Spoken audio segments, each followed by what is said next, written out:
Panglima Tentara Nasional Indonesia Jenderal Muldoko membuka latihan pasukan pemukul reaksi cepat atau PPRC dengan melibatkan 3.000 lebih personil TNI dari 3 angkatan. Latihan tempur ini digelar di Gunung Biru, Poso, Sulawesi Tengah yang dikenal sebagai tempat persembunyian kelompok teroris Santoso alias Abu Wardah. Dan prajurit TNI sendiri diperintahkan Panglima untuk menindak tegas teroris yang ditemui selama latihan di sana. Kita saksikan terlebih dahulu informasi selengkapnya berikut ini.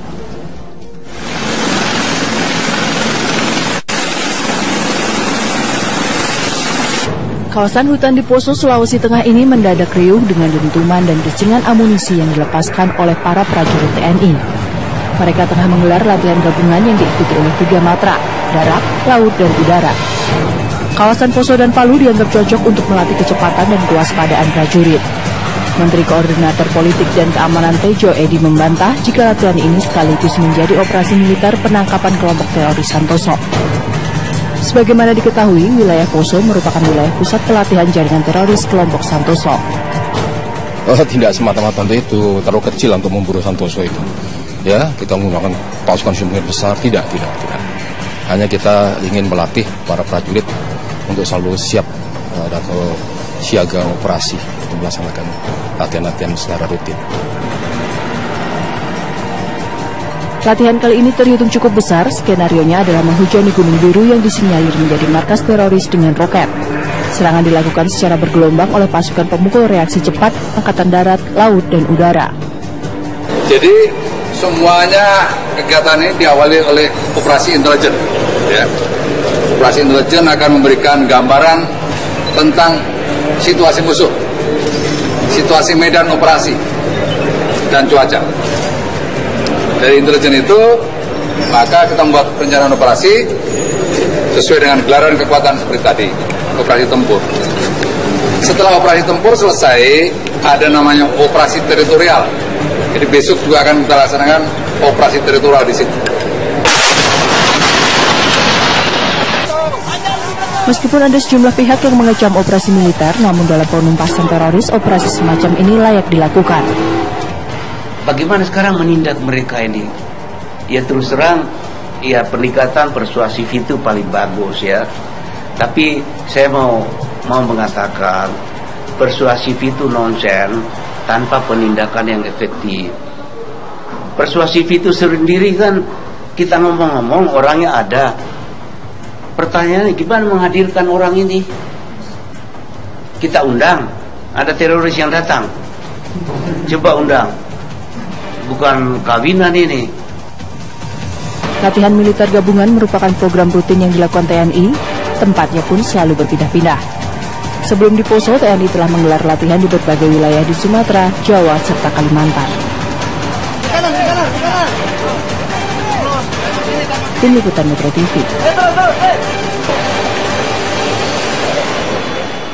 Baik, itu yang akan kita bahas pada pagi ini, tentara berburu teroris. Dan sebelumnya saya akan menyapa terlebih dahulu melalui sambungan satelit. Sudah bergabung bersama saya ada Panglima TNI Jenderal Muldoko yang langsung berada di kediamannya. Selamat pagi Pak Muldoko, apa kabarnya? Terima kasih Mbak, selamat pagi. Ya, Pak, ini saya memegang ada sebuah surat di mana di sini ada ancaman yang dilakukan oleh kelompok Mujahidin Indonesia Timur. Ancaman ini kepada polisi, TNI, bahkan juga kepada Presiden Joko Widodo dengan berisi tantangan. Nah, Anda beberapa waktu lalu diancam ini, apakah latihan ini juga menjawab dari ancaman ini, Pak Muldoko? Oh enggak, bukannya spesifik kita menjawab tantangan ya. Ada sesuatu yang jauh lebih besar yang akan kita dapatkan dari latihan ini. Gitu. Apa itu Pak? TNI memiliki sebuah kekuatan pasukan reaksi cepat. Pasukan reaksi cepat ini setiap saat bisa dikerahkan dalam tempo yang cepat-cepatnya untuk menghadapi bisa 2 trouble spot sekaligus. Nah, kekuatan ini kalau tidak dilatih, kalau tidak diperkenalkan kepada wilayah-wilayah yang kemungkinan memiliki atau menjadi flashpoint, maka dia nanti akan menjadi pasukan yang tumpul. Itu jadi kepentingannya seperti itu. bagaimana kesiapan satuan PPRC itu terpelihara dengan baik. Oke, dari berbagai wilayah, mengapa poso akhirnya yang dipilih, Pak Muldoko? Ya, PPRC itu digunakan untuk menghadapi, sekaligus untuk menghadapi trouble spot. Nah, sementara ini kita berpendapat, hasil analisa, bahwa poso itu seolah-olah menjadi tempat persembunyian yang nyaman bagi kelompok-kelompok radikal untuk tinggal di sana. Yang kita khawatirkan pada suatu saat nanti, oknum-oknum tertentu yang sekarang ini melakukan jihad di Irak dan Suriah, nanti bisa kembali dengan nyaman tinggal di poso. Prajurit-prajurit TNI tidak mengenali wilayah itu dengan baik sebelumnya, maka kita nanti akan tidak efektif di dalam operasinya, begitu. Oke, merasa khawatir Pak, tetapi apa yang menjadi landasan ataupun juga alasan dari kekhawatiran Anda bahwa nanti warga negara dari Indonesia yang berada di Irak dan Syria ini ketika datang ke Indonesia akan menyebarkan paham radikal ISIS di poso, Pak? Ya, indikatornya sudah jelas, ya. Indikatornya sudah jelas. Saat ini ya, kan ada kelompok-kelompok kecil yang cukup radikal di poso, dan itu membuat situasi yang tidak nyaman, tidak aman bagi masyarakat poso. Ini nggak boleh didiamkan dong. Masa kita punya wilayah kok nggak bisa diamankan, kan repot nanti kita gitu. Oke, artinya sudah ada kekhawatiran itu, ada landasannya, begitu ya Pak Muldoko ya. Dan bagaimana dengan bagaimana dengan koordinasi nanti dengan polisi? Polisi sendiri kan saat ini juga sebenarnya sudah berada di sana, juga antisipasi juga untuk hal seperti ini, juga mengadakan operasi camar juga di sana. Seperti apa ini, Pak? Oh, sudah. Kita sudah koordinasi dengan baik kepada pihak kepolisian. Ya. Ada kurun waktu ya, kepolisian melakukan operasi tahap pertama, ada tanggalnya sampai dengan tanggal 23 kemarin. Setelah itu kita masuk, dan semua atas koordinasi dengan baik dengan pihak kepolisian. Bukan kita melakukan hal-hal yang bukan karena menganggap polisi tidak mampu Pak untuk memberantas terorisme. Jangan buat kesimpulan seperti itu ya, jangan. Yang kita pikirkan adalah bagaimana sebuah situasi itu secara sinergik bisa diatasi, bukan menyalahkan atau apalagi membangun ekosektor, nggak boleh. Ini sebuah negara yang harus diatasi bersama. Oke, artinya akan ada koordinasi antara nanti TNI dan juga polisi dalam perburuan teroris ini. Koordinasinya ini sendiri akan seperti apa, Pak Muldoko? Jadi pada tahap rekan-rekan dari kepolisian melakukan operasi, ya, kita berikan sejumlah personil intelijen dari TNI dan BIN, kita BKU-kan kepada kepolisian. Setelah kepolisian selesai, kita melaksanakan latihan di sana, ya, dengan tujuan yang pertama untuk agar prajurit-prajurit saya bisa mengenali dengan baik wilayah itu. Yang kedua, sebagai deterren, ya, sebagai deterren, kita berikan pesan bahwa tidak ada satupun tempat di Indonesia ini yang bisa digunakan oleh ISIS nanti dengan nyaman. Itu pesan saya sangat tegas. Oke. Berikutnya, yang ketiga, kita melaksanakan operasi itu, melaksanakan latihan itu juga dalam rangka membantu kepolisian nantinya, gitu. Nah, setelah itu, kalau nanti tahap berikutnya, tahap kedua polisi akan melakukan operasi, kita siap membantu, gitu. Kalau kita siap membantu berarti kan kita sudah memahami situasi itu dengan baik, kan lebih baik, kan begitu kira-kira.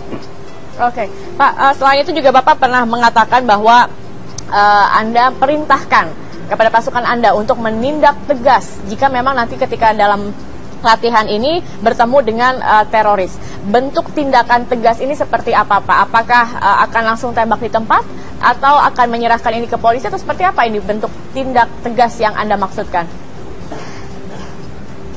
Ya kita kan bermain di hutan, ya kita bermain di hutan. Tentara itu udah biasa mengapresiasi situasi. Begitu situasi membahayakan, sikat saja. Kenapa ragu-ragu, kan begitu? Sepanjang dia membahayakan jiwa prajurit, dia membawa senjata, dia dikenali bahwa dia bagian dari kelompok yang dicari oleh polisi. Karena kita udah punya foto-fotonya. Kalau dia bersenjata melawan, habisi aja. Kenapa ragu-ragu, kan begitu aja. Oke, baik Pak Muldoko, ini di Poso sendiri masyarakat sudah antipati dengan polisi. Sebenarnya dengan keberadaan TNI ini diharapkan juga bisa menjawab dari situasi seperti ini. Bahkan warga di sana ketika polisi misalnya melakukan perburuan terhadap teroris, ini bahkan warga melawan polisi. Nah, bagaimana jika Anda nanti menghadapi situasi seperti ini, pasukan Anda, apa yang akan dilakukan, Pak? Jadi begini loh, formulasi latihan itu bukan hanya tentara itu datang ke satu tempat, latihan, terus image-nya merusak lingkungan, merusak norma-norma sosial, bukan. Salah itu. Tentara datang ke sana itu ada operasi intelijen, memahami situasi, ada operasi tempurnya atau dalam bentuk latihan itu. Berikutnya juga ada operasi teritorial. Jadi kita di sana, saya kemarin ke sana itu masyarakat luar biasa antusias. Kita selenggarakan bakti sosial ya. Ada sunatan massal, ada operasi katarak, ada pengobatan. Itu ribuan manusia masyarakat di sana. Berikutnya kita juga membangun rumah di sana. Nanti ada 200 rumah kita bangun. Kita sudah berbicara, saya sudah berbicara dengan Menteri PU untuk bersama-sama membangun irigasi yang cukup panjang. Berikutnya juga pencetakan sawah. Saya juga berbicara dengan Menteri Pertanian. Kita sama-sama bekerja di sana untuk membantu masyarakat Poso.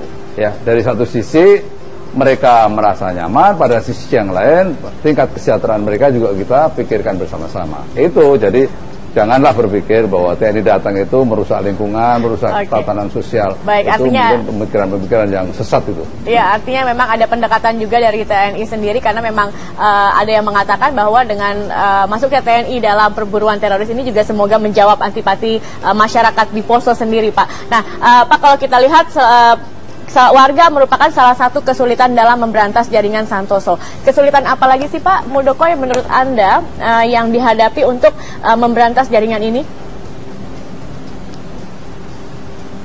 Ya, saya pikir begini ya, kelompok-kelompok ini adalah kelompok kecil ya, yang memiliki pengaruh juga kepada rakyat. Dia setiap saat juga bisa berlindung di tengah-tengah rakyat. Ini persoalan yang tidak gampang ya. Tidak gampang ini. Dengan permainan medan yang saya melihat sendiri, Gunung Biru itu keluasannya, tingkat ketinggiannya gunung itu cukup juga memeras energi ya. Jadi kalau rekan-rekan kepolisian bermain-main di atau beroperasi di lingkungan itu ya, saya bisa juga membayangkan betapa sulitnya ya. Nggak mudah itu. Gunungnya cukup tinggi, cukup padat dengan hutan. Itu area bermain dia yang sudah cukup lama di sana, sehingga sekali lagi tidak mudah untuk menyelesaikan itu dari pihak kepolisian. Oke, baik Pak Muldoko, saya juga ingin mengetahui dari operasi intelijen yang dilakukan, apakah memang terindikasi bahwa jaringan Santoso ini masih berada di sana, Pak? Tetapi jawabannya setelah jeda pariwara berikut ini. Pak Muldoko tetap bersama kami, dan pemirsa jangan kemana-mana. Bincang Pagi masih akan kembali dengan perbincangan tentara melawan teroris sesaat lagi.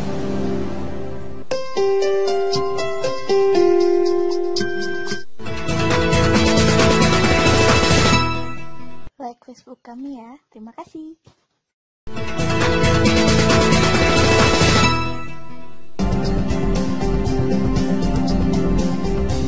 Iya, pemirsa masih bersama kami, masih berbicara mengenai tentara berburu teroris, dan masih bersama saya Panglima TNI Jenderal Muldoko. Pak Muldoko, dari operasi intelijen yang dilakukan, apakah memang terindikasi bahwa jaringan Santoso ini masih berada di Poso, Pak?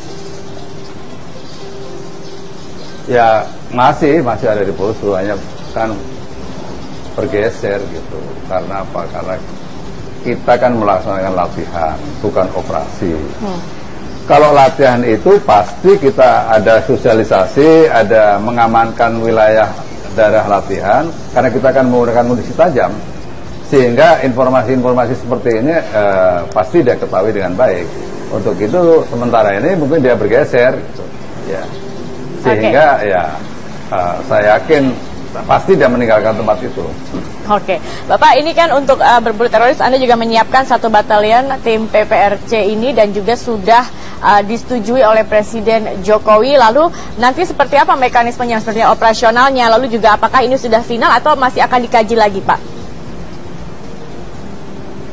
Oh, begini, kita siapkan satuan ini setelah latihan nanti. Kalau rekan-rekan dari kepolisian meminta satuan saya untuk di BKO-kan, kita siapkan. Jadi semuanya pada posisi standby, kalau diperlukan kita siapkan. Berikutnya operasi teritorial sekarang juga sedang berjalan terus, karena nanti ada perjalanan selama kurang lebih 6 bulan. Ada beberapa yang harus dibenahi di sana. Kita membantu pemerintah daerah untuk meningkatkan kesejahteraan masyarakat di sana. Oke. Lalu kemudian ini juga ada khawatiran yang disampaikan, Pak, jika meskipun ini dikatakan adalah latihan seperti itu ya Pak, latihan perang, lalu ada kekhawatiran bahwa jangan-jangan ini bisa menjadi daerah operasi militer atau menjadi operasi militer juga di sana. Menjawab kekhawatiran ini apa, Pak? Seperti apa? Oh, enggak. Begini. Penentuan daerah operasi militer itu adalah sebuah keputusan politik. Itu di luar domainnya Panglima TNI. Kalau pemerintah sudah memutuskan itu daerah operasi militer, baru itu Panglima TNI akan bekerja. Bukan Panglima TNI menentukan daerah operasi militer, nggak boleh seperti itu. Ya. Artinya tidak perlu ada kekhawatiran ataupun juga keraguan bahwa apa yang dilakukan saat ini akan berubah ya Pak ya, tetap pada hanya latihan perang saja. Iya, ini kan kita Tentara Nasional Indonesia kita ini, bukan tentara nasional asing begitu. Jadi nggak usah khawatir. Oke, tapi kalau mengenai pelatihan PPRC ini sendiri Pak, apa saja sebenarnya yang dilakukan di sana, berapa lama dan juga seperti apa Pak kondisinya di sana Pak? Kita setting latihan hanya 2 minggu ya. Sekali lagi, tujuan utama dari latihan ini adalah yang pertama melatih kesiapsiagaan pasukan, yang kedua untuk mengenali daerah operasi itu dengan baik atau daerah latihan itu dengan baik, karena suatu saat daerah itu digunakan oleh kelompok-kelompok tertentu yang membuat situasi itu tidak baik, apalagi nanti ISIS bergabung di sana, maka prajurit saya dalam tempo yang sesingkat-singkatnya bila diperlukan sudah bisa dikerahkan ke sana sesuai dengan kebutuhan dan permintaan, dan kita mengenali daerah itu dengan baik. Itu kira-kira. Oke, baik Pak. Selain melakukan dari sisi pendekatan militer untuk tentunya menangkal paham radikal ini sendiri, apalagi yang dilakukan oleh TNI sendiri? Ya, kita bekerjasama dengan BNPT ya untuk melakukan deradikalisasi ya. Para Pangdam, para Danrem, Dandim, dan Ramil sampai dengan Babinsa selalu melakukan sosialisasi ya. Khususnya untuk memberikan penyadaran kepada masyarakat bahwa risiko-risiko kalau ISIS nanti berkembang di Indonesia seperti ini dan seterusnya. Kita pernah punya pengalaman, beberapa orang Indonesia yang pulang dari Afghanistan kembali ke Indonesia, semuanya kita telah merasakan kondisinya tidak bagus. Nah, ini jangan terulang lagi gitu kira-kira. Tapi ada mengatakan bahwa sebenarnya untuk menangkal paham radikal ini pendekatan secara kekerasan ini sudah tidak bisa lagi dilakukan Pak, harus dengan pendekatan yang lebih personal seperti itu Pak. Anda setuju tidak dengan hal ini? Oh, setuju. Jadi makanya kan kita melakukan tindakan-tindakan preemptif dan preventif gitu. Seperti apa yang telah kita lakukan di Poso, kita melakukan operasi teritorial dengan memperbaiki rumah, memperbaiki lingkungan, terus memberikan tindakan-tindakan yang dibutuhkan oleh rakyat di bidang kesehatan. Kita lakukan semuanya itu. Jadi tidak kita hanya menggunakan meriam dan senjata yang lain untuk menekan mereka, tidak. Tapi yang jauh lebih penting adalah bagaimana memberikan penyadaran kepada masyarakat dan memberikan pelayanan yang terbaik sehingga dia merasa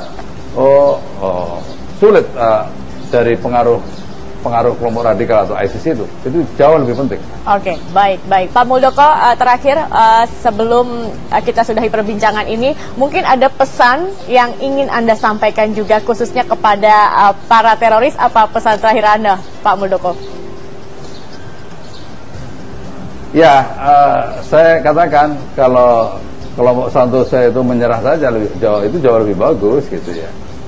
Kalau menyerah kan enak gitu ditangani, daripada nanti harus berhadapan dengan senjata kan itu punya risiko-risiko dua pilihan, yang satu mati, yang kedua cacat seumur hidup, kan begitu aja kira-kira.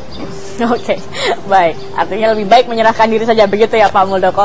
Terima kasih Panglima TNI Jenderal Muldoko telah bergabung bersama kami di Bincang Pagi. Semoga latihan yang dilakukan ini bisa berjalan dengan aman, juga bisa membuat situasi semakin kondusif di Poso dan tempat-tempat lain. Dan tentunya kita harapkan para teroris ini bisa ditumpas secara keseluruhan hingga ke akar-akarnya. Terima kasih Pak Muldoko. Baik, terima kasih. Ya, dan pemirsa, kami akan masih melanjutkan perbincangan. Di sini sudah ada juga dua narasumber saya yang hadir dalam studio Bincang Pagi. Ada Pak TB Hasanuddin, anggota Komisi 1 dari DPR fraksi PDI Perjuangan, dan juga ada peneliti intelijen dan juga terorisme Mas Ridwan Habib. Tadi kita sudah mendengarkan apa saja yang disampaikan dari Pak Muldoko, dan kita akan membahasnya, terutama apakah memang TNI ini efektifkah untuk juga dilibatkan dalam perburuan teroris. Nanti kita akan membahasnya saat lagi, pemirsa. Tetap bersama kami di Bincang Pagi.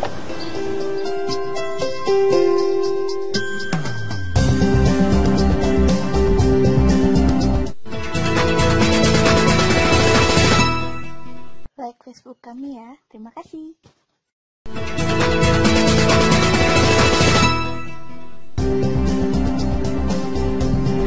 Ya, pemirsa, masih bersama kami di Bincang Pagi. Saya langsung saja akan meminta komentarnya. Tadi kita sudah mendengarkan bagaimana jawaban-jawaban dari Pak Muldoko. Di salah satunya adalah mengatakan bahwa ya tidak apa-apa, langsung ditindak tegas saja kalau nanti selama latihan lalu bertemu atau ada teroris di sana. Kemudian juga mengatakan bahwa ada juga pendekatan-pendekatan yang dilakukan dalam masyarakat untuk mengatasi antipati dari masyarakat terhadap perburuan terorisme ini. Anda melihatnya bagaimana ini, Pak TB? Ya, jadi begini. Pertama, Tentara Nasional Indonesia itu adalah tentara profesional. Sebagai tentara profesional tentu harus dilatih setiap saat, ya, sehingga mampu melakukan perlawanan, ya, atau katakanlah mengeliminasi setiap ancaman terhadap negara kesatuan Republik Indonesia. Jadi ya, prajurit TNI berlatih dan berlatih. Itu tugasnya. Nah, kemudian dalam memilih wilayah latihan tentu ada banyak hal, ya. Yang pertama itu tentu harus ya ada daerah-daerah yang memungkinkan prajurit itu menjadi terampil atau menjadi lihai bertempur, ya. Mungkin ada wilayah laut, kemudian ada gurun kalau memang ada, ya, gurun, atau mungkin gunung-gunung, lembah, sungai dan sebagainya. Lalu Poso itu cocok untuk berlatih. Di sana ada bukit, ada gunung, ada lembah, sungai dan lain sebagainya, ya. Semua kesatuan bisa bersama-sama bertempur di sana. Itu pemilihan daerah latihan. Nah, tetapi juga latihan itu harus memberikan efek deterren, ya, terhadap ancaman yang mungkin. Nah, saya melihat dalam kapasitas latihan di Poso itu cocok.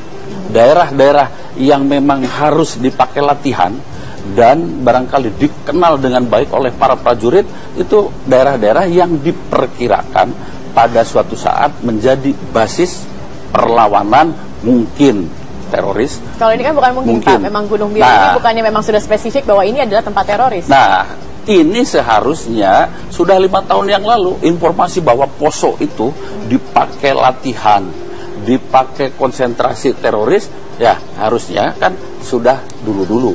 Nah, artinya terlambat apa yang dilakukan TNI saat ini? Saya kira tidak ada yang terlambat. Barangkali itu kan kebijakan presiden yang dulu, nah, lain kan, nah, begitu. Nah, satu hal. Yang kedua, efek deteren itu ya boleh saja ketika dia sedang berlatih, kemudian berubah menjadi sebuah operasi, boleh saja, tidak ada, ya. Masalahnya sekarang begini. Kalau latihan itu kewajiban, ya itu sudah ada programnya. Tapi ketika menjadi sebuah operasi militer, itu ya tinggal menurut undang-undang, ya pasal 7 ayat 2B tentang pemberantasan teroris itu harus dengan kebijakan dan keputusan politik negara. Itu tinggal Bapak Presiden saja konsultasi dengan DPR. Artinya TNI memang boleh terlibat dalam perburuan ini, tidak melanggar undang-undang. Tidak melanggar undang-undang. Tetapi sejauh apa keterlibatan TNI sampai batasannya seperti apa untuk TNI sendiri? Untuk itu begini, nanti Presiden dalam hal ini eksekutif itu nanti konsultasi dengan DPR, dengan legislatif. Lalu nanti didiskusikan penggunaan GUN TNI itu untuk kepentingan melawan teroris. Pasti nanti akan batas waktunya, daerah operasinya di mana, kemudian menyangkut juga nanti adalah dananya. Nah, kemudian setelah disetujui dilaksanakan oleh Panglima TNI. Jadi clear. Begitu. Nah, sekarang ini sedang latihan. Tidak apa-apa, bagus, ada efek deterrent untuk mengeliminasi kegiatan mereka. Begitu. Dan seharusnya, kalau menurut saya, Bapak Presiden Pak SBY dulu harus sudah memerintahkan latihan di daerah itu. Di daerah Poso. Kemudian juga perbatasan antara Aceh dengan Sumatera Utara, dan mungkin di tempat-tempat lain.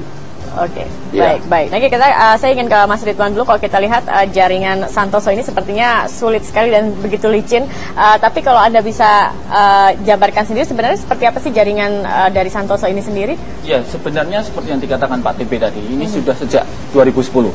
Setelah ada raid Densus 88 di Jalin Janto Aceh, mereka tercerai-berai. Nah, kemudian mengkonsolidasi di Poso. Kemudian pemimpinnya Santoso, ini residivis. Dulu pernah ditahan 2004, kemudian bebas. Lalu dia mengkonsolidasi teman-temannya, membangun camp di Poso. Ada 3 kali pelatihan militer yang seharusnya pasti intelijen sudah tahu. Januari, Mei, dan September 2011. Yang beberapa alumni pelatihan militer itu juga sudah ditangkap. Salah satunya misalnya Cahya Fitrianta, yang hacker dari Medan. Dia bisa menghack 8 miliar dari situs internet, kemudian disalurkan ke kelompok Santoso di Gunung Biru itu, di Taman Cika. Kalau operasi terbaru kan Januari kemarin, polisi Polda Sulteng sudah menangkap 6 orang warga lokal yang menjadi kaki tangannya Santoso. Jadi memang kelompok ini memang benar-benar ada, benar-benar eksis.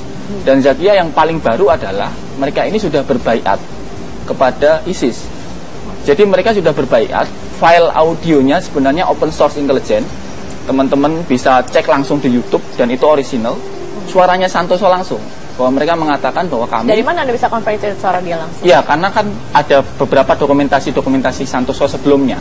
Dan ada juga pengecekan yang sudah dilakukan oleh teman-teman peneliti. Yang anak Santoso ini dulu 2004 pernah ikut program deradikalisasi. Bahkan dia pernah ikut dapat proyek dari pemerintah, membersihkan selokan di Palu. Dapat uang dari pemerintah pernah, 2008, 2009, sebelum menjadi radikal 2010. Artinya suara itu bisa diverifikasi. Dan yang terbaru adalah mereka mengatakan bahwa kami sekarang adalah pasukannya Abu Bakar al-Baghdadi. Kami adalah panah-panah, pasak-pasak yang siap menunggu komando dari Abu Bakar al-Baghdadi. Artinya ada entitas pasukan asing sebenarnya di Gunung Biru itu, Taman Cika itu. Permasalahannya sekarang memang seperti yang dikatakan Pak TB, pada kebijakan politik saja. Apakah akan melakukan pendekatan secara represif? Kalau represif berarti kan war ya, raid, penindakan keras.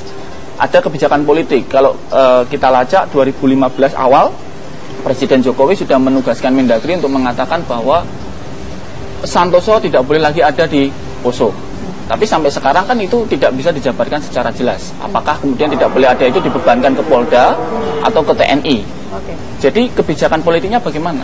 Mau ditindak atau tidak? Gitu. Saya berbicara soal kebijakan politik ya. Selama teroris itu masih menyebarkan isu dan lain sebagainya, masih berbicara mungkin melakukan perekrutan, ya kita lawan dengan deradikalisasi. Ideologi dengan ideologi. Tapi kalau sudah menggumpal menjadi sebuah perlawanan bersenjata, misalnya di Poso, dengan ada sekelompok orang melakukan latihan dan sebagainya, latihan militer untuk melawan negara yang sah, tidak boleh ada sejengkal tanah pun dibiarkan untuk hal-hal seperti itu. Ya harus dilawan dengan kekuatan bersenjata juga, jangan takut negara. begitu. Tapi kalau dia masih bisik-bisik di kampung dan sebagainya, ya kita lawan lagi dengan bisik-bisik, dengan ideologi kita. Artinya jaringannya sudah tidak bisa lagi dengan deradikalisasi. Kalau sudah menggupal menjadi perlawanan bersenjata, pelatihan bersenjata, ya kita lawan. Kita negara memiliki kekuatan kalau itu yang sudah, cukup. Pak. Kalau itu sudah, karena kan ada penculikan polisi di tahun 2012 itu, Brigadir Sudirman sama Brigadir Andi Sapa.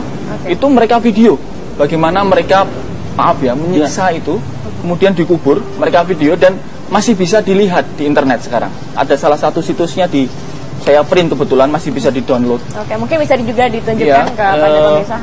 Ini alamatnya di www.khilafahdaulah-islamiyah.wordpress.com, kategori Mujahidin Indonesia Timur.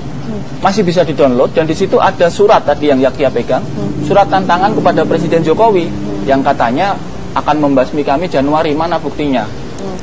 Mereka menampilkan video-video bagaimana mereka melakukan. Sudah ditangkap ya? Siapa? Pelaku penembakan terhadap polisi itu? Belum. Sampai saat ini belum? Sampai saat ini belum. Jadi posisi mereka sekarang berlindung di Gunung Biru itu, di Taman JK itu. Nah, kalau dari sisi kekuatan pasukan, mereka punya satu orang instruktur namanya Daeng Koro alias Sabar. Itu desertir, Pak. Desertir, dia memahami cuaca, medan musuh, strategi taktis lapangan, raid, gerilya. Jadi kalau dibilang Panglima TNI jangan meremehkan teman-teman polisi, saya kira bukan meremehkan, tapi medannya berbeda. Teman-teman dari CRT Densus 88 itu dilatih untuk raid kota, penindakan kota, misalnya mendobrak rumah, menyergap di jalan. Medan seperti Gunung Biru ini. Mereka agak lemah di penindakan di model guerrilla warfare. Jadi serangan hutan, kemudian hit and run. Itu tentu TNI yang lebih hebat. Artinya keterlibatan TNI salah satunya dengan cara menggelar latihan ini sudah tepat. Menurut saya sih sebenarnya harus dipastikan dulu ini sebenarnya latihan, karena mereka kan menembakkan mortar juga ke Gunung Biru. Atau sebenarnya ini operasi dalam tanda petik begitu. Ya siapa tahu mortarnya nanti kenalah salah satu dari kelompok itu. Ibu tadi sudah ditegaskan bahwa ini bukan operasi, hanya latihan.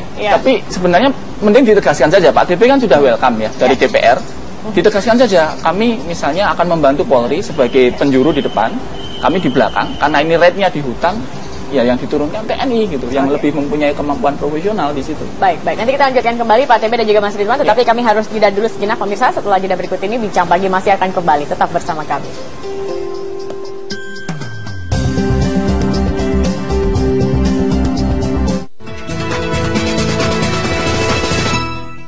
Like Facebook kami ya. Terima kasih.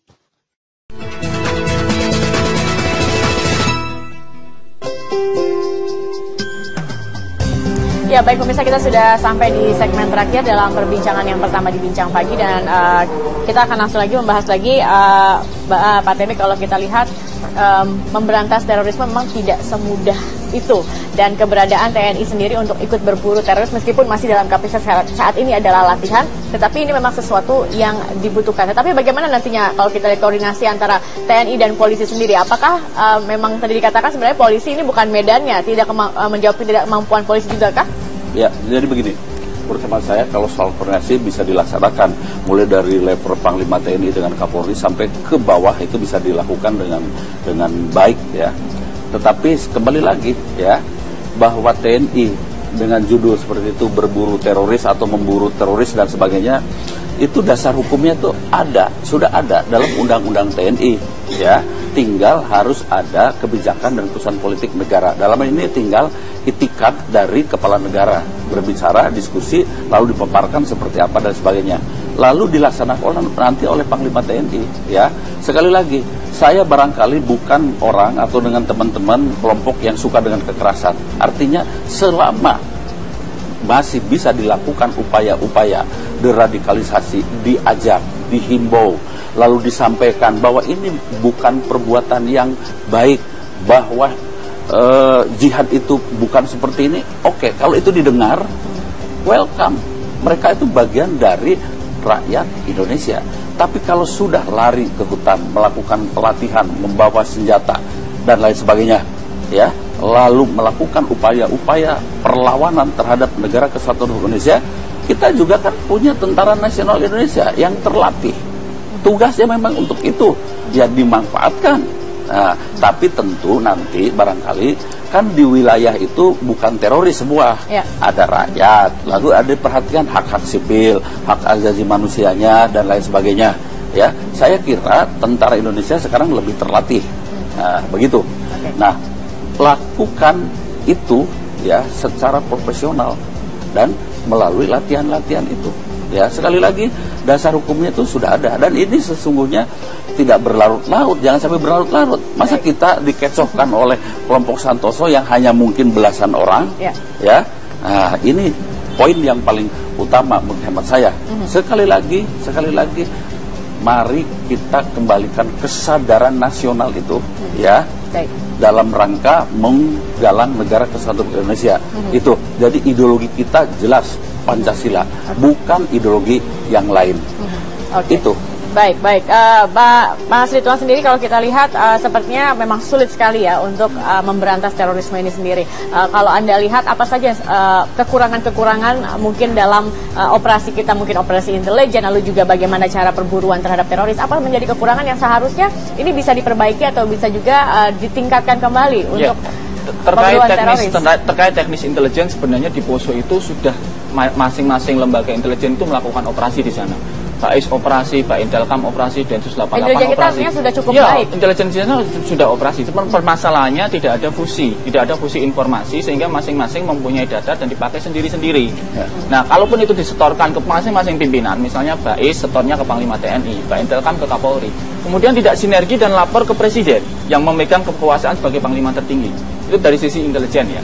Kemudian dari sisi deradikalisasi sebenarnya ada ideolog-ideolog, ada tokoh-tokoh yang memang menjadi sentral kelompok-kelompok ini untuk terus berkembang. Saya sebut satu misalnya Ustadz Aman Abdurrahman. Beliau sekarang ditahan di lapas Rambang Kuning, Nusa Kambangan. Beliau inilah yang pertama kali melakukan baiat kepada Abu Bakar Al-Baghdadi.